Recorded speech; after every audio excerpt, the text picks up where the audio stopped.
سوال علی رضا خان پشاور سے پوچھتے ہیں کہ اکثر لوگوں کو نماز کے بعد جائے نماز کا کونا موڑتے دیکھا ہے، کیونکہ ان کا کہنا ہے کہ ایسا نہ کرنے سے شیطان نماز پڑھتا ہے، کیا یہ شرعاً درست ہے؟ بسم اللہ الرحمن الرحیم۔ اچھی بات ہے جی، اگر کوئی شیطان بھی اللہ کی عبادت کر لے گا، یہ میں نے از راہ مزاح کہا۔ یاد رکھیں کہ کسی بھی چیز کو یقین بنا لینا یہ غلط ہے۔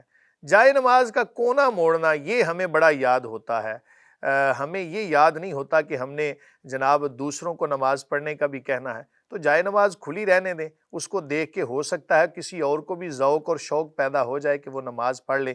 جائے نماز کا کونا موڑنا یہ شرعاً جائز نہیں ہے۔ اگر آپ نے اس کو لپیٹنا ہی ہے تو مکمل کو لپیٹ کے رکھ دیں یا اس کو طے کر کے رکھ دیں تاکہ اس کے اوپر کوئی نجاست نہ گر جائے، اس نیت کے ساتھ۔ اور اس نیت سے کونا موڑنا کہ جناب شیطان نماز پڑھتا ہے، اس کی کوئی حقیقت نہیں ہے۔ یہ عوام کے اندر مشہور ہے کہ جی جائے نماز کو جناب موڑ کے رکھنا چاہیے۔ اس کا مطلب تو پھر یوں ہوا کہ مساجد کے اندر اور بیت اللہ شریف میں اور ادھر ادھر جہاں پر بھی صفیں پڑی ہوتی ہیں پھر ہر ایک کا کونا موڑنا چاہیے، یہ تو پھر بہت دور تک جناب بات جائے گی۔ اس لیے ایسے توہمات سے بچنا چاہیے۔ اسلام کے اندر توہمات کی کوئی گنجائش نہیں ہے جناب۔ ایسے ہی وہم بنا لینا کہ اس چیز سے فلاں ہوتا ہے، اس چیز سے فلاں، اس کی کوئی شرعی حقیقت نہیں ہے، اس سے اجتناب کرنا ضروری ہے۔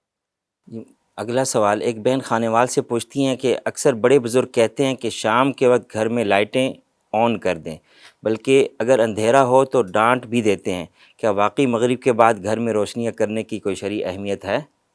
بسم اللہ الرحمن الرحیم۔ ایسی روشنیاں کرنا کہ جو اسراف کے زمرے میں آئیں، بڑے بڑے بلب لگا دینا اور گھر کو روشن کرنا، یہ اسراف اور فضول خرچی کے زمرے میں آئے گا۔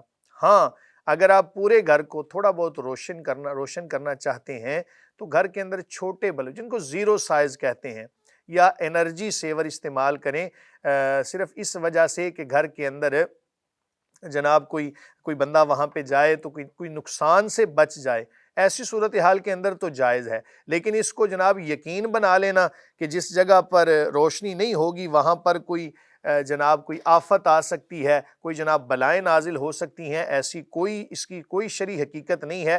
اس سے اجتناب کرنا ضروری ہے۔ اپنے گھر کے اندر مناسب روشنی رکھیں اور ضرورت کے وقت اس کو استعمال کریں۔ آپ دیکھتے ہیں کہ اگر آپ اپنا قرآن مجید فرقان حمید کی تعلیمات، سنت نبوی صلی اللہ علیہ وآلہ وسلم، صحابہ کرام علیہم رضوان کے واقعات پڑھیں تو چراغ بند کرنے کا حکم ہے۔ اب وہ چراغ بند کرنا ظاہر ہے جب سونے لگتے ہیں چراغ کو بند کریں گے تو ہر طرف اندھیرا ہی ہوگا، تو اگر ایسی بلائیں نازل ہوتی ہیں تو ان کے اوپر معاذ اللہ ایسا کوئی آپ کے ذہن میں عقیدہ آ سکتا ہے، سوال ہی پیدا نہیں ہوتا۔ تو اس سے پتہ چلتا ہے کہ اسراف اور فضول خرچی سے اسلام ہمیں روکتا ہے، لیکن مناسب طریقے سے آپ اگر روشنی کرنا چاہیں، اسراف کے زمرے میں نہ آئے تو پھر اس کی بہرحال اجازت ہو سکتی ہے۔ اب بعض لوگ یہ بھی کہتے ہیں اندھیرا ہو تو بچوں پر جنات حملہ کرتے ہیں، کوئی سایہ ہو جاتا ہے، اس لیے ان کو بچانے کے لیے لائٹ چلا دو۔ بچوں کے اوپر یا بڑوں کے اوپر جنات تب حملہ کریں گے جب یہ ناپاکی کی حالت میں ہوں گے۔ اپنے آپ کو پاکیزہ رکھیں۔ میں آپ کو ایک وظیفہ بھی بتا دیتا ہوں، جو بندہ چاہتا ہے نا کہ میرے اوپر سے شیطانی طاقتیں دور ہو جائیں، ہمیشہ باوضو رہنا شروع کر دے۔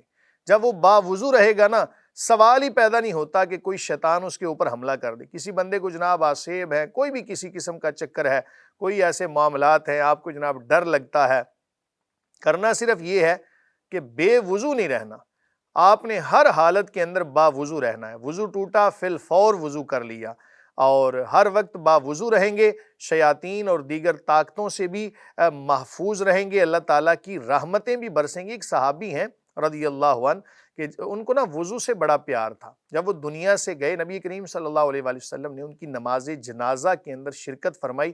کریم آقا علیہ الصلوۃ والسلام نا اپنے مبارک پاؤں اس طرح، یعنی صرف مبارک انگلیاں جسے ہم کہتے ہیں پباں پار چلنا، ایسے آپ چل رہے تھے۔ کسی نے پوچھا یا رسول اللہ صلی اللہ علیہ کیا وجہ ہے؟ کریم آقا علیہ الصلوۃ والسلام نے فرمایا کہ اس بندے کی نماز جنازہ کے اندر فرشتوں کا اتنا رش ہے کہ پاؤں رکھنے کی بھی جگہ نہیں مل رہی۔